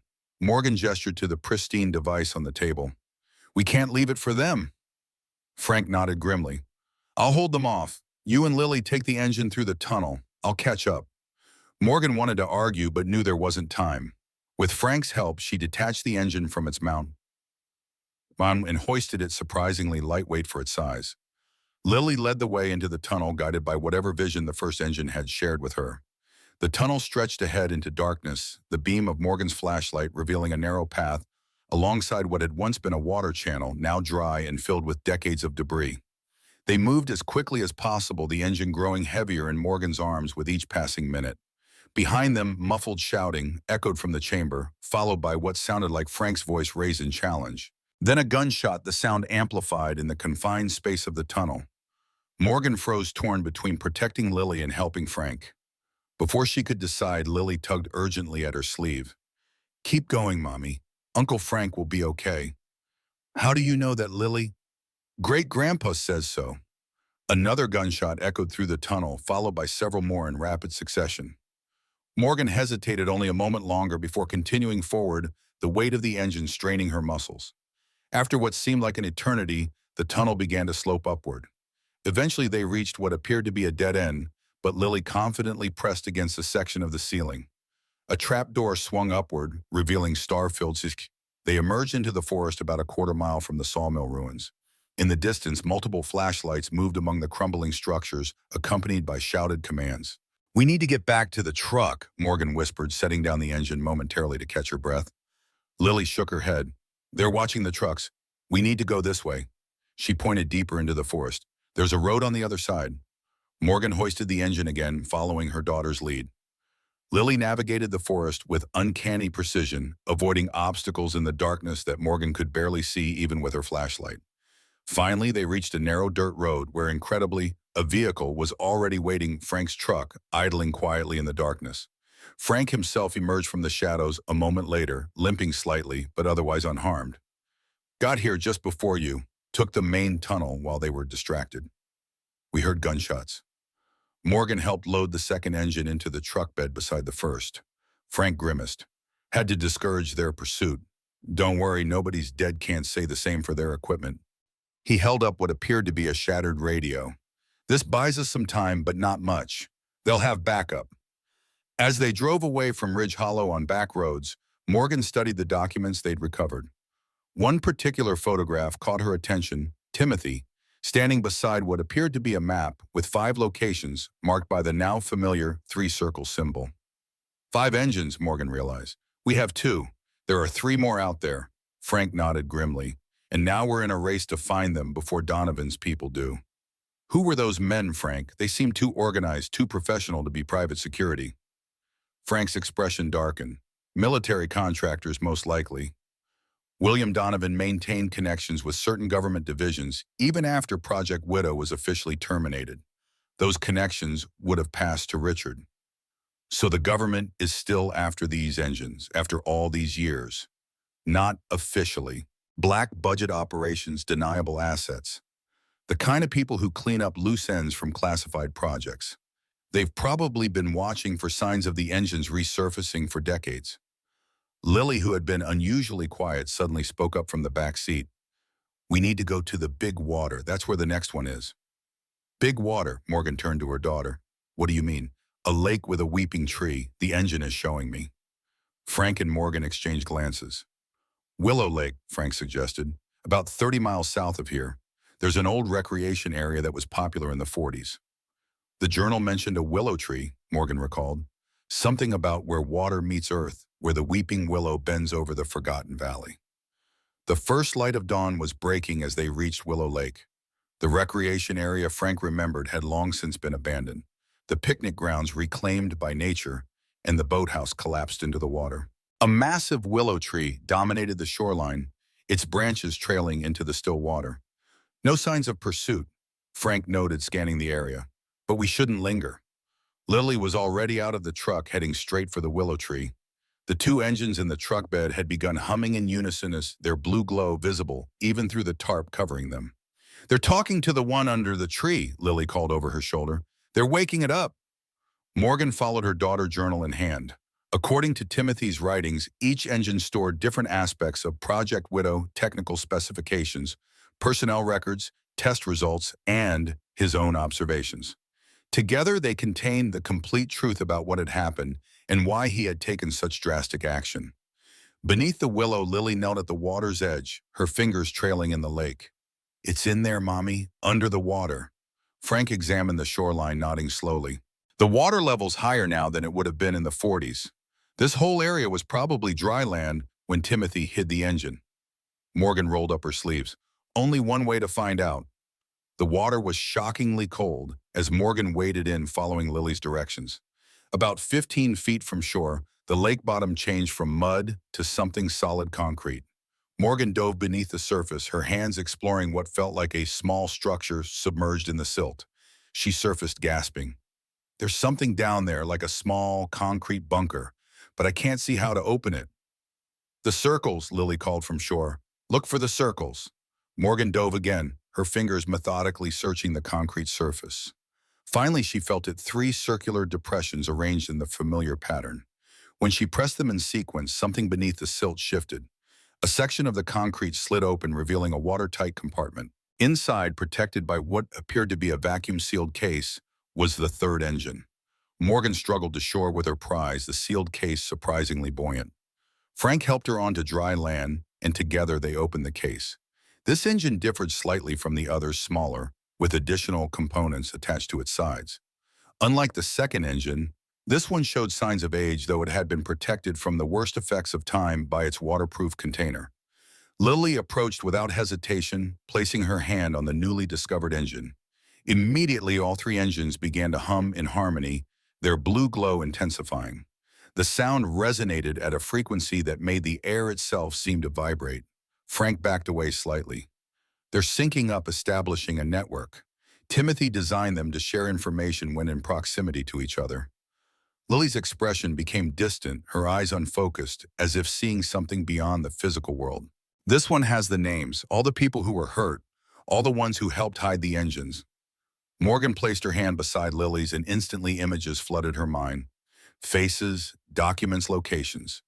Test subjects, some in military uniforms, others in civilian clothes, all with the vacant expressions of profound psychological trauma. Scientists recording data dispassionately. William Donovan observing from behind glass, his expression calculating. And throughout it all, Timothy's growing horror as he realized what his creation was being used for. The vision shifted to after Timothy's sabotage, a network of ordinary people helping him hide the engines. Harold Mercer from Laurel Hollow, a librarian who looked remarkably like a younger Adeline. A family that owned a lakeside cabin near the willow tree. Faces and names all risking their safety to help Timothy protect his dangerous legacy from those who would weaponize it. When Morgan finally broke contact, she found Frank staring at her with concern. "What did you see?" "Everything," Morgan whispered. "Everyone involved." Frank Timothy had help a whole network of people. She turned to him with sudden realization. "Including you. You were more than just his friend. You were part of his resistance." Frank nodded solemnly. "A small group of us who knew the truth. Most are gone now. I'm one of the last." "Why didn't you tell me?" "Operational security. Old habits die hard." Frank glanced at the three engines. "Even after all these years, I kept my promise to Timothy, tell no one until the engines were found by Carter Blood." The sound of vehicles on the access road interrupted their conversation. Multiple engines approaching rapidly. "They found us." Frank grabbed the newly discovered engine. "We need to move. Now." They raced back to the truck, loading the third engine alongside the others. As Frank started the engine, the first vehicles appeared at the far end of the abandoned recreation area, black SUVs identical to the one that had followed them from Ash Grove. "Hold on," Frank warned, flooring the accelerator. The truck shot forward, bouncing violently along the overgrown access road. Behind them, the SUVs gave chase. Morgan braced herself against the dashboard, one arm protectively around Lily. "Where are we going? They'll follow us anywhere." "We need somewhere defensible," Frank replied, his eyes constantly checking the rearview mirror. "Somewhere with allies." "What allies? According to that vision, most of Timothy's network is gone." Frank took a sharp turn onto a logging road, buying them some distance from their pursuers. "Not all of them. There's one place they might not expect us to go, a place with someone who still remembers." Lily, who had been watching the engines in the truck bed through the rear window, suddenly spoke. "We need to go to Miss Adeline's house. She has what we need." Frank nodded, surprised. "The engines told you that?" "Great-grandpa did. He left something with her. Something important." Morgan recalled the newspaper clipping Adeline had shared, evidence she'd kept hidden for decades. "She knew more than she told me. But Frank, we can't lead these people to her home." "We won't," Frank assured her, executing another series of turns designed to confuse their pursuit. "I know these back roads better than any outsider. We'll lose them first." For the next 30 minutes, Frank demonstrated driving skills that belied his age, navigating a maze of Forest Service roads, logging paths, and at one point a shallow stream. Gradually, the sounds of pursuit faded until they were alone in the vastness of the Tennessee backcountry. "I think we lost them," Frank finally announced, steering back towards civilization via a circuitous route. "For now, at least." Morgan exhaled slowly, the tension of their escape leaving her muscles aching. "Frank, who exactly is Richard Donovan? What's his connection to all this beyond his father?" Frank's expression hardened. William Donovan was obsessed with Project Widow's potential as a weapon. When Timothy sabotaged it, he took it personally. That obsession passed to Richard, who grew up hearing about the traitor who stole his father's greatest achievement. He shook his head. 3 generations of Carters, 3 generations of Donovans, a blood feud that most people know nothing about. The implication wasn't lost on Morgan. And Lily is the 3rd generation of Carters. That's why the engines respond so strongly to her. Timothy designed them that way, DNA recognition more sophisticated than anything that should have existed in the 1940s. The engines were meant to find their way to his descendants, to reveal their secrets when the time was right. Lily, who had been uncharacteristically quiet during their escape, suddenly leaned forward. "They're not just machines, Mommy. Great-grandpa put pieces of himself in them. His memories, his feelings." She placed her small hand on Morgan's arm. "That's why they can talk to me. Because I'm like him." The casual certainty in her daughter's voice sent a chill down Morgan's spine. If the engines contained more than just recordings, if Timothy had somehow imprinted aspects of his consciousness into them, then what exactly had awakened after all these decades of dormancy? And more importantly, what would happen when all 5 engines were finally reunited? As they approached Ash Grove by a roundabout road, Morgan's phone rang, Adeline's number flashing on the screen. The elderly librarian's voice was tight with tension. Men came asking questions about your grandfather. Polite, but their eyes were cold. I told them nothing, but they're watching my house. Morgan's heart sank. Are you safe?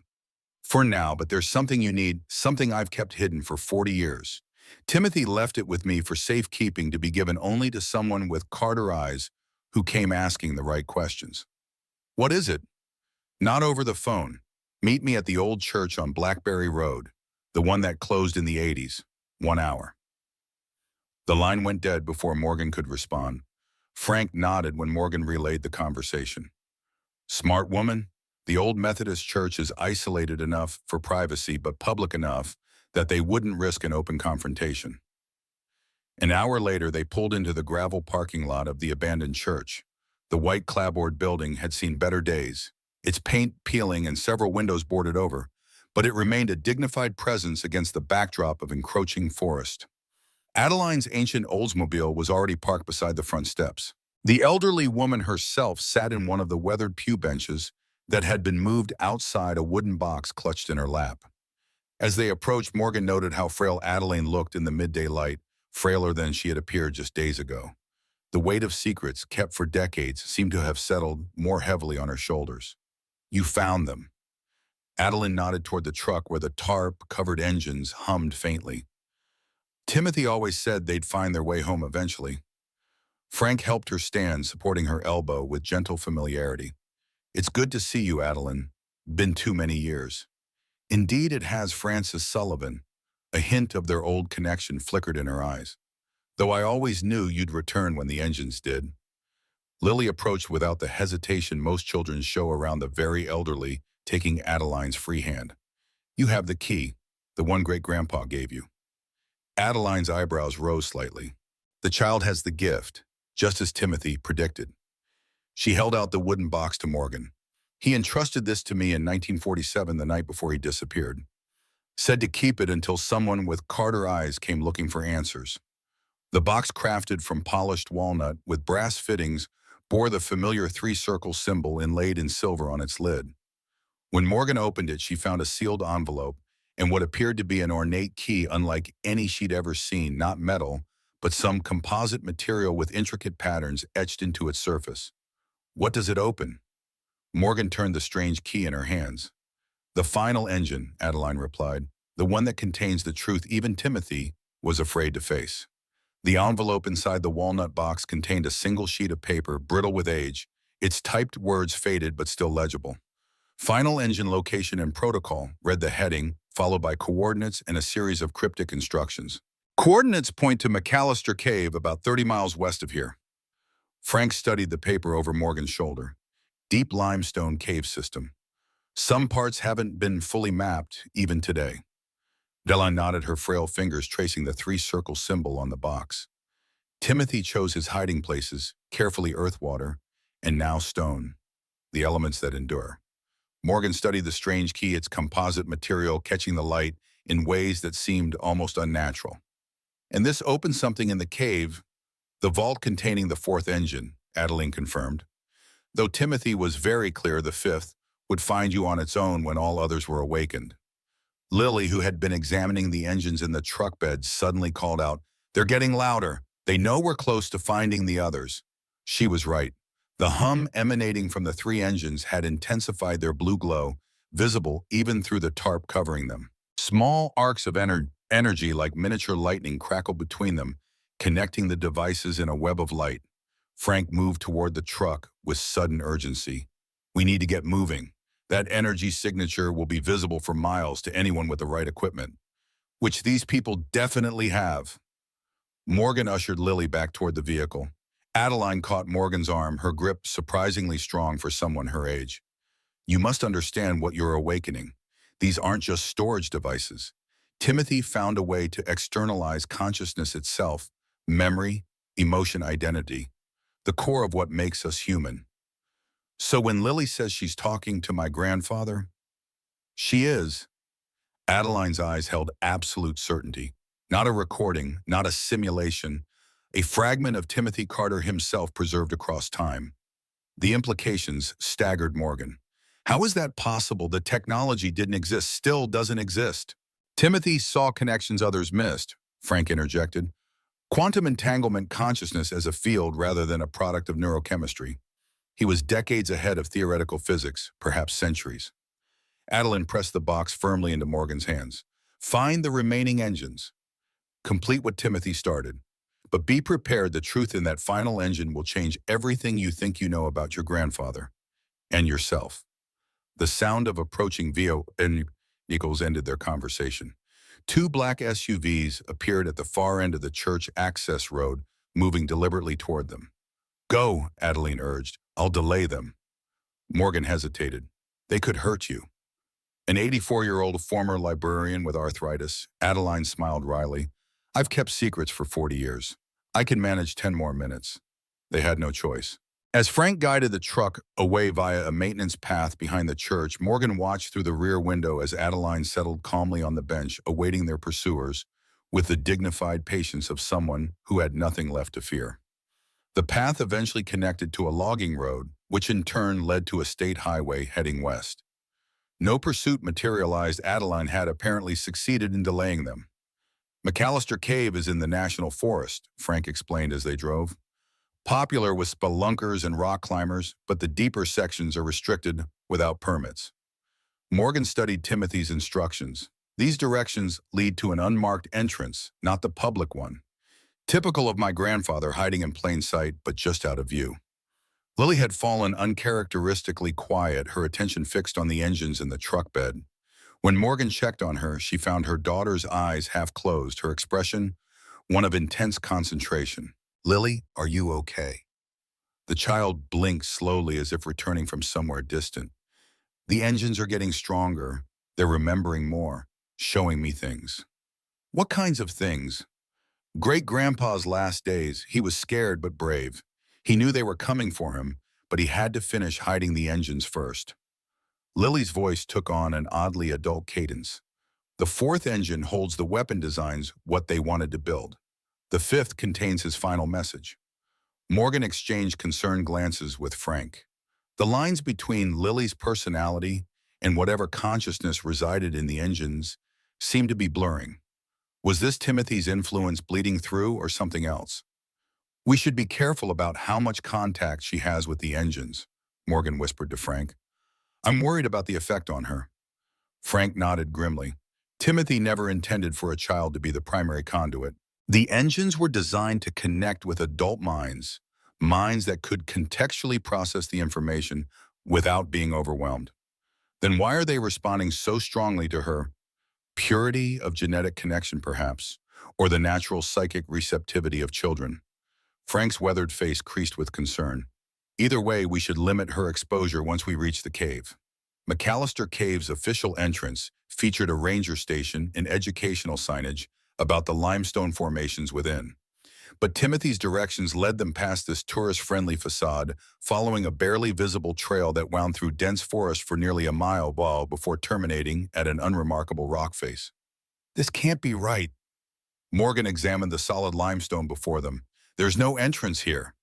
Lily slipped up from her grasp, approaching the rock with confidence. It's hidden, like all important things.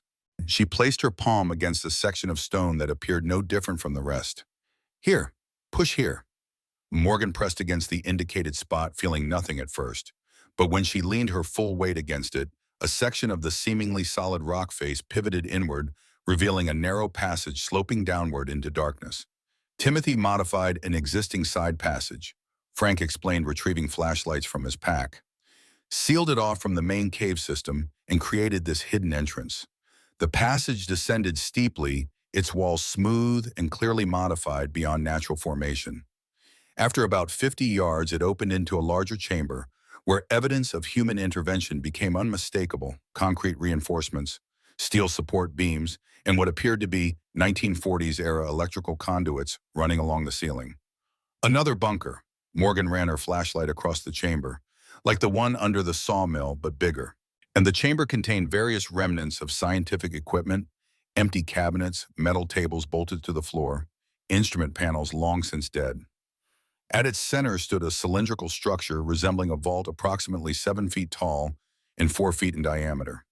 Its surface was unmarked except for a complex locking mechanism featuring a keyhole unlike any conventional lock, a keyhole shaped perfectly for the composite key they carried. Lily moved toward the halt, but Morgan caught her arm. "Wait, honey. Let Frank and me check it first." The strange key fit perfectly into the lock. When Morgan turned it, the mechanism activated with surprising smoothness for something untouched for decades. Internal gears shifted, and the vault door swung open with a soft hiss of equalizing pressure. Inside sat the fourth engine, larger than the previous three, with additional components and connections that suggested greater complexity. Unlike the water-preserved engine or the pristine one from the sawmill bunker, this one showed visible signs of hasty assembly, exposed wiring, temporary connections, and handwritten labels on various components. "He built this one last," Frank observed, "when time was running out." A metal case sat beside the engine, secured with the same three-circle lock. Morgan used the key again, revealing contents that confirmed Adeline's warning, detailed schematics for weaponizing the memory technology. Neural disruptors designed to implant traumatic experiences, devices for extracting information directly from unwilling subjects, application proposals for enhanced interrogation, battlefield psychological warfare, and permanent enemy pacification. "This is what he was preventing," Morgan whispered, sickened by the clinical language masking horrific applications. "This is why he risked everything." Frank nodded grimly. William Donovan saw the military applications immediately. When Timothy refused to cooperate, they planned to remove him from the project and continue with other scientists. That's when he took action. Lily had remained by the entrance, respecting Morgan's instruction to keep her distance. But now she called out with sudden urgency, "We need to hurry. They found us." Morgan strained to listen but heard nothing. "Are you sure, honey? The engines told me. They can feel the bad people coming." Lily's expression held none of her usual childish uncertainty. "We need to take this engine and go find the last one, now." Frank moved to help Morgan disconnect the fourth engine from its housing. Unlike the others, this one activated immediately upon being touched, its blue glow illuminating the chamber with pulsating light. The humming that had become familiar took on a different quality, more complex, almost musical in its resonance. As they carried the engine back through the narrow passage, Morgan felt something she hadn't experienced with the others, not just visions or memories, but emotions. Timothy's emotions as he built this engine, knowing it might be his last act of defiance. Determination, fear, resolve, and underneath it all, a profound sadness for the family he knew he would never see again. They emerged from the hidden entrance to find the brightest unchanged, no sign of the pursuers Lily had sensed. But the engines in the truck had intensified their activity, glowing brighter, their hum synchronizing with the newly recovered fourth engine. "Where to now?" Morgan secured the new engine alongside the others. "The instructions don't mention the fifth engine's location." "They're going to show us." Lily climbed into the truck with unusual urgency. "But we have to hurry. The bad men are closer than you think." As if confirming her warning, the distant sound of helicopter rotors echoed across the forest canopy. "They've escalated." Frank started the engine. "Aerial search patterns. We won't outrun that." Morgan studied Timothy's instructions again, searching for any clue about the final engine. The paper mentioned only that the fifth will find its way home when the four are united. "Home," Morgan repeated. What did he consider home? Lily answered without hesitation. "The garage, where Carters fix things." Of course, the family garage where 3 generations of Carters had worked, where Timothy had returned after the war, where he had likely built the prototype that started everything. "It makes sense." Frank accelerated along the forest road. "Hide the final engine in the last place they'd look, right under their noses." The helicopter grew louder, sweeping the forest in a grid pattern that would eventually intercept their path. Frank veered onto a fire access road, using the denser tree cover to shield them temporarily from aerial observation. "We need a diversion." Morgan scanned the surroundings for options. "Something to draw them away while we head back to Ashgrove." Frank nodded toward a side path. "There's an old fire tower about a mile that way.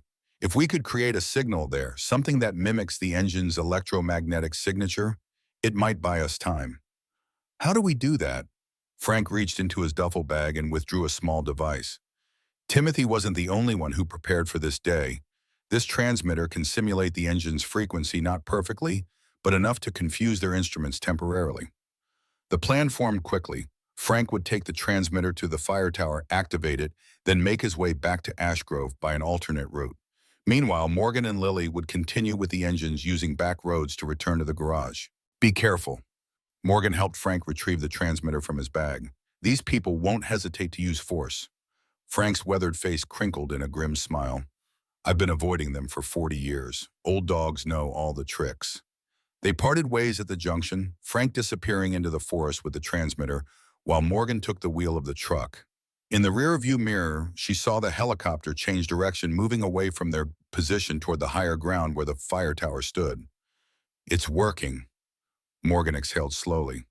For now, at least. Lily had positioned herself in the back seat, one hand stretched behind her to maintain contact with the nearest engine. Her expression remained distant, focused on something beyond their immediate surroundings. Are you still talking to Great-Grandpa? Morgan asked, concerned by her daughter's prolonged communion with the devices. Lily nodded without shifting her gaze. He's getting stronger. The more engines we find, the more of him comes back.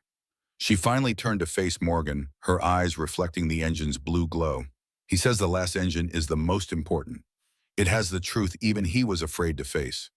Morgan gripped the steering wheel tighter. What truth? About what the engines really are, what they can really do.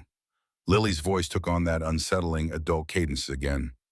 He didn't tell anyone the whole truth, not even Frank. The back roads to Ash Grove were mercifully deserted, allowing them to make good time despite the need for caution. As they approached the town limits, Morgan cut the headlights and took secondary streets to avoid the main thoroughfares where Donovan's people might be watching. Carter's Auto Repair came into view looking exactly as they had left it, dark and quiet in the gathering dusk. Too quiet. The neighboring businesses should have been open, yet showed no signs of activity. Morgan slowed the truck, instincts screaming warning. Something's wrong. Lily leaned forward, her expression suddenly clearing. They're waiting for us, in the HUD and across the street, 6 men. How do you know that Great-Grandpa can feel them? People with bad intentions stand out like fire in the dark. Morgan reversed direction, driving 2 blocks before pulling into an alley behind a row of small businesses. Her mind raced, evaluating options. The garage was being watched, but they needed to get inside to find the 5th engine, and they couldn't leave the 4 engines they already had. We need help. Morgan pulled out her phone, but the screen showed no signal. They're jamming communications. Lily pointed toward a storm drain at the end of the alley. Underground. Great-Grandpa says we can get to the garage through the old maintenance tunnels. What maintenance tunnels? The ones under Ash Grove, from when they first built the town. They connect all the old buildings. Morgan had never heard of such tunnels, but then again, Timothy seemed to have known many things others didn't. How do we access them? Through there, Lily indicated the storm drain. It connects to the old system. The drain grate moved more easily than expected, suggesting recent use. Morgan helped Lily down first, then carefully lowered each engine, thankful they were relatively lightweight despite their size. Finally, she descended herself, pulling the grate back into position above them. Flashlight in hand, Morgan surveyed their surroundings. They stood in a modern concrete drainage pipe, but it soon intersected with an older brick tunnel large enough to stand in. The brickwork appeared to date from the early 20th century, confirming Lily's claim about the town's original infrastructure. This way, Lily moved forward with confidence, navigating the underground labyrinth as if she'd traveled it many times. Great-Grandpa used these tunnels to move things without being seen. They followed the brick passage for several hundred yards, turning at intersections that looked identical to Morgan, but which Lily chose without hesitation. Finally, they reached a section where the tunnel ceiling rose into what appeared to be a vertical shaft with metal rungs embedded in the wall. This leads up to your garage, Lily explained. Great-Grandpa built a special entrance when he first opened the shop. Morgan climbed first, testing each rung carefully. At the top, she found a trap door that opened into what appeared to be a storage closet in the garage. A closet Morgan had always assumed was merely an architectural oddity, never suspecting it concealed a secret access point. Carefully, she pushed the door open, revealing the familiar interior of her garage. All appeared normal, tools in their places, projects untouched, no sign of intruders. But the heavy silence persisted, setting her nerves on edge. One by one, Morgan helped Lily pass the engines up through the trap door. As the fourth engine emerged, their combined humming grew louder, the blue glow brightening until it illuminated the entire garage. Energy arced between them, forming geometric patterns in the air, the three interlocking circles manifesting as light rather than symbol. "They're calling to the last one," Lily whispered, her face bathed in the ethereal blue light. "Listen." Beneath the engine's harmonic humming, another sound emerged, fainter, but with the same resonant quality. It seemed to emanate from the garage wall behind Morgan's office, a section her father had always claimed couldn't be modified due to structural concerns. Morgan approached the wall, pressing her ear against the surface. The humming intensified. When she wrapped her knuckles against it, the sound returned hollow rather than solid. Another hidden compartment.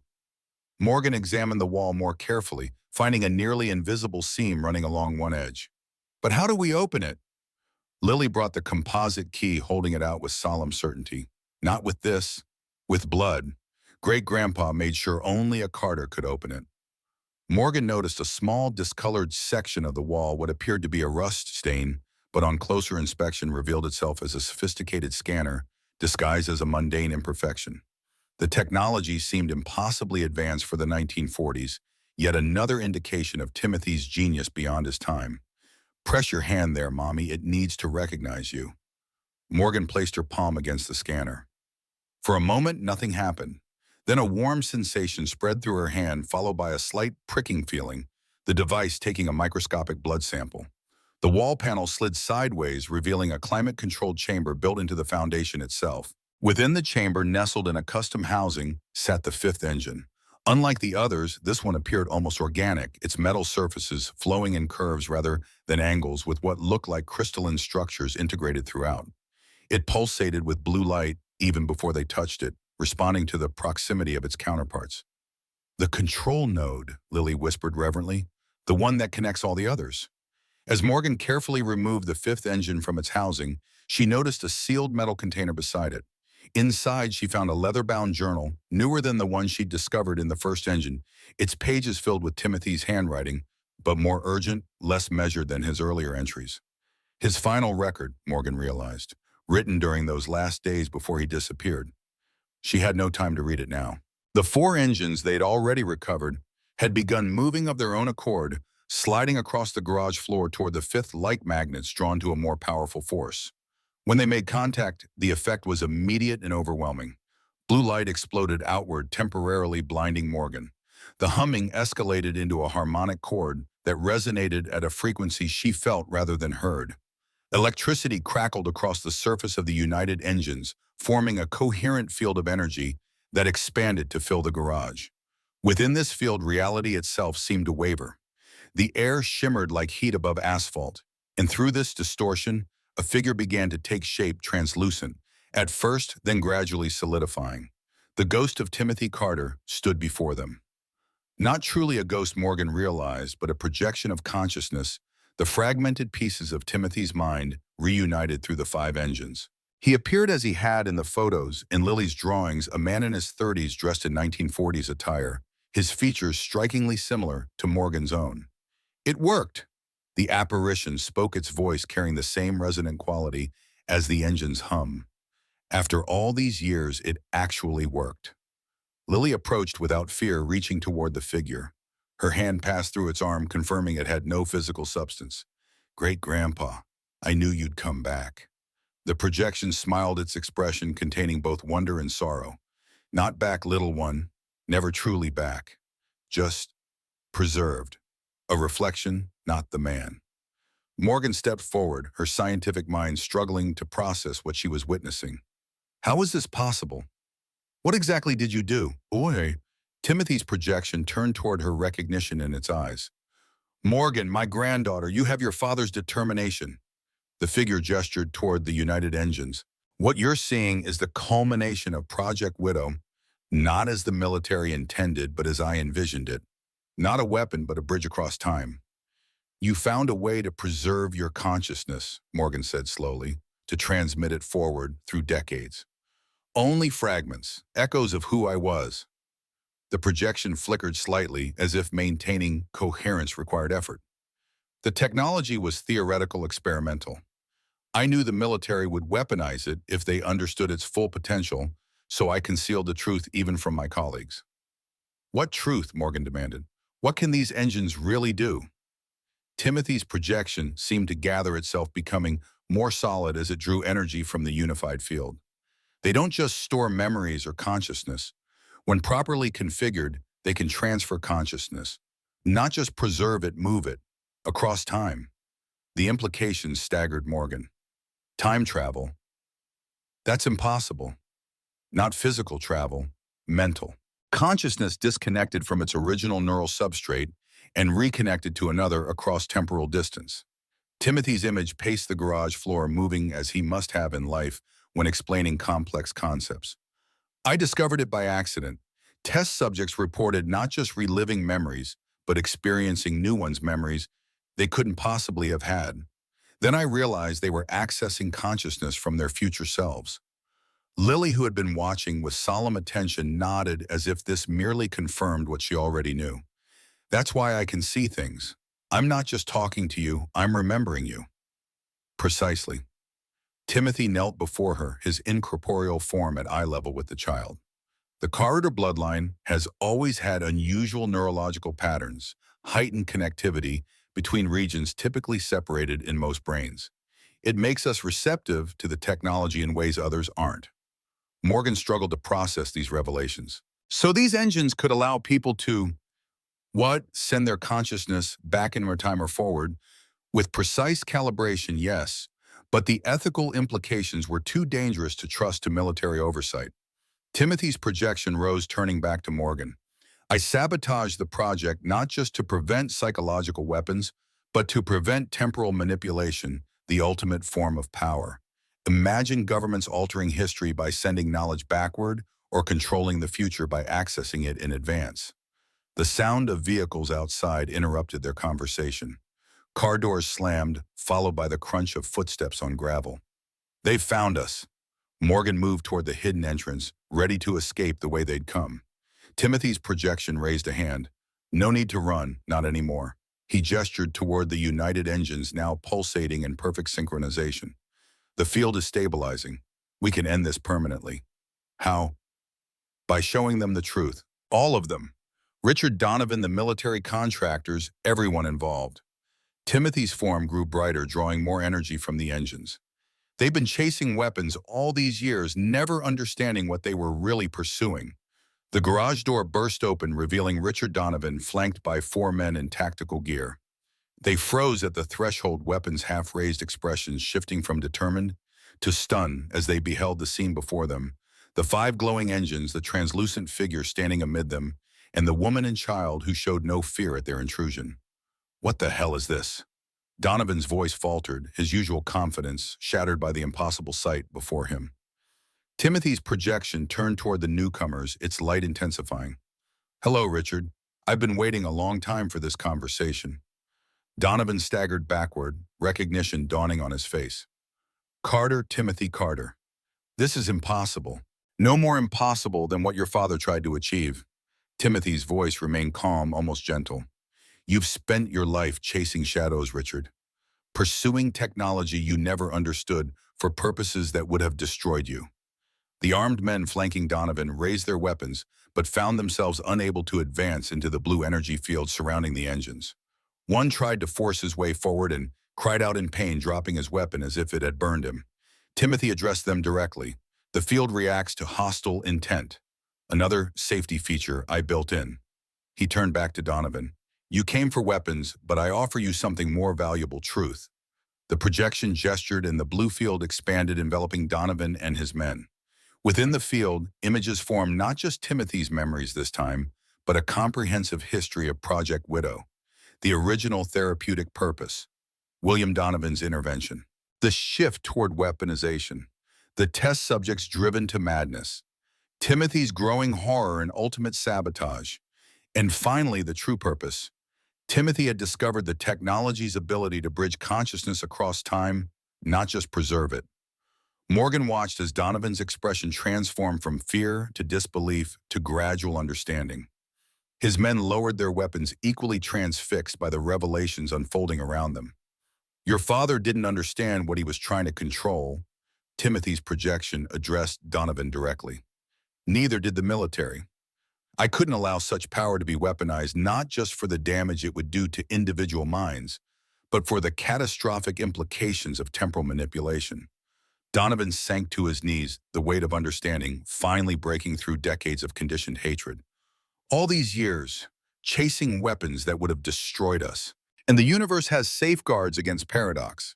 Timothy continued, consciousness can travel, but causality remains protected. Nevertheless, the potential for harm was too great. One of Donovan's men, older than the others with the bearing of someone in command, stepped forward. Project Widow was officially terminated in 1955. This technology was classified Omega Level, too dangerous to develop, too valuable to destroy. We've been monitoring for signs of resurgence ever since. And now you've found it. Timothy's projection rippled slightly, the engine's energy fluctuating. The question is, what will you do with this knowledge? The commander exchanged glances with Donovan, then addressed Timothy directly. The technology exceeds our current theoretical framework. Even if we wanted to replicate it, we couldn't.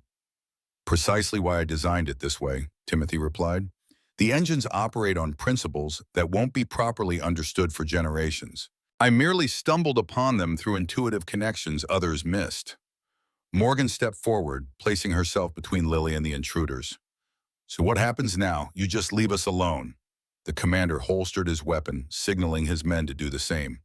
The directive was to secure the technology if found. But this, he gestured toward the projection and the unified engines, exceeds parameters. This requires reassessment at the highest levels. No, Donovan's voice rang out with sudden strength as he rose to his feet. No more government involvement. No more Donovan involvement. He turned to the commander. My family has chased this obsession for 3 generations. It ends today. Timothy's projection smiled a genuine expression that transformed his serious features. Wisdom at last, from both sides. Frank Sullivan chose that moment to appear at the garage's side entrance, breathing hard from exertion. He froze at the tableau before him. The projection of his old friend, the unified engines, and the standoff with Donovan and his men.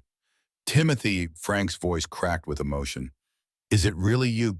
In a manner of speaking, old friend. The projection flickered again, more pronounced this time. But I can't maintain this form much longer. The energy required is substantial, and the engines weren't designed for prolonged manifestation. Frank approached slowly, wonder and grief mingling in his weathered face. All these years I kept your secrets, watched over your family when I could. I know. Timothy's form brightened momentarily. You were the best of us, Frank. Always were. The commander cleared his throat, breaking the emotional moment. What happens to the technology now? We can't simply leave it. Timothy turned to Morgan, his expression solemn. The engines belong to the Carters. They always have. But their purpose has evolved. No longer weapons, no longer mere memory storage. They're bridges between generations, between times. What does that mean? Morgan asked. It means the engines can serve their original purpose, healing trauma, by allowing people to integrate experiences across time. Their own experiences processed and understood with the wisdom of distance. Timothy's projection began to fade, the energy field fluctuating. Used ethically under proper supervision, they could revolutionize psychology, help soldiers with PTSD, heal childhood trauma, all the things I originally hoped to achieve. Lily stepped forward, reaching toward the fading figure. You're leaving again. I was never truly here, little one. Timothy smiled down at her. Just echoes and fragments preserved long enough to pass the torch. His gaze shifted to Morgan. The engines are yours now, your inheritance, your responsibility. Use them wisely with compassion. Wait, Morgan moved closer as the projection continued to fade. There's so much more I need to ask you. The journals contain everything else you need to know. Timothy's form had become nearly transparent, his voice fading with his image. And remember, the engines don't just preserve the past. They connect to the future as well. Your future. Lily's future. With those cryptic final words, the projection vanished completely. The blue energy field contracted, drawing back into the unified engines. Their glow dimmed to a soft pulse like a heartbeat at rest. The garage fell silent, except for the quiet hum of the engines, no longer separate devices, But a single integrated system, five parts of a whole, finally reunited. Donovan was the first to break the silence. I spent my life hating your family for something I never understood. He turned to Morgan, decades of arrogance replaced by humble recognition. My father was wrong. Your grandfather was trying to save us from ourselves. The commander signaled his men to stand down completely. I'll report that the technology was a dead-end theoretical designs that never materialized into functional prototypes. Best for everyone if this particular project remains buried. Frank moved to Morgan's side, placing a supportive hand on her shoulder. Timothy always said the right people would find the engines when the time was right. Looks like he was right as usual. As Donovan and his men departed, the decades-long pursuit finally ended. Morgan, Lily, and Frank remained in the garage with the unified engines, their soft blue glow casting gentle shadows across the workspace. What do we do now? Morgan examined the integrated system that had once been 5 separate devices. Frank smiled, the weight of 40 years of secrecy finally lifting from his shoulders. Exactly what Timothy suggested, heal people. 2 years later, Carter's Auto Repair had transformed. While the front of the building still housed a working garage where Morgan fixed cars and trained a new generation of mechanics, the rear portion had been renovated into what locals now called the Carter Restoration Center. Officially, it provided innovative therapy for veterans suffering from PTSD trauma survivors and others struggling with psychological wounds too deep for conventional treatment. The methods were described as experimental but promising in professional literature, with remarkable success rates that drew attention from psychological researchers nationwide. Few knew the full truth that at the center of the therapy room sat the unified engines now housed in an elegant casing that disguised their true nature while allowing their energy field to operate at carefully calibrated levels. Fewer still understood the actual mechanism by which the therapy worked, allowing patients to integrate fragmented consciousness across their own timeline, healing past trauma with future wisdom, present understanding with past context. Richard Donovan had become an unlikely ally, using his financial resources to fund the center's operation and his political connections to shield it from unwanted scrutiny. The military contacts who had once hunted the technology now quietly referred their most damaged veterans, asking no questions about the treatment methodology that succeeded where all else had failed. Frank Sullivan, now officially retired, served as the center's unofficial historian, documenting its successes while maintaining the secrecy of its true nature. He had found purpose in this final chapter of his life, honoring Timothy's legacy by ensuring his creation finally served its intended purpose. On this particular afternoon, Morgan watched from her office as Lily, now 10 years old, led a new patient into the therapy room. The young veteran moved with the stiff caution of someone carrying invisible wounds, his eyes haunted by experiences he couldn't articulate. This is where people remember the right way, Lily explained with a simple wisdom that still occasionally startled adults around her, not to get stuck in the bad parts, but to find the whole story. Morgan smiled, recognizing in her daughter the same intuitive understanding that had made Timothy Carter a visionary beyond his time. The Carter legacy had come full circle, not just fixing engines, but fixing people. Not just preserving memory, but healing it. The unified engines hummed softly in their housing, their blue glow gentle and constant. Sometimes in quiet moments, Morgan still sensed Timothy's presence, not as a projection, but as a guiding wisdom preserved across time. Not a ghost, but a bridge between generations. Outside, the sign above the garage had been modified with a simple addition below the original text. Carter's Auto Repair still dominated the signage, but beneath it, smaller letters spelled out a promise and a mission: restoration services, engines, bodies, souls. 3 generations of Carters had built this legacy, and now a 4th generation was carrying it forward, not just preserving the past, but building a future where the broken could be made whole again. The engines hummed their approval, a sound like distant thunder or perhaps applause.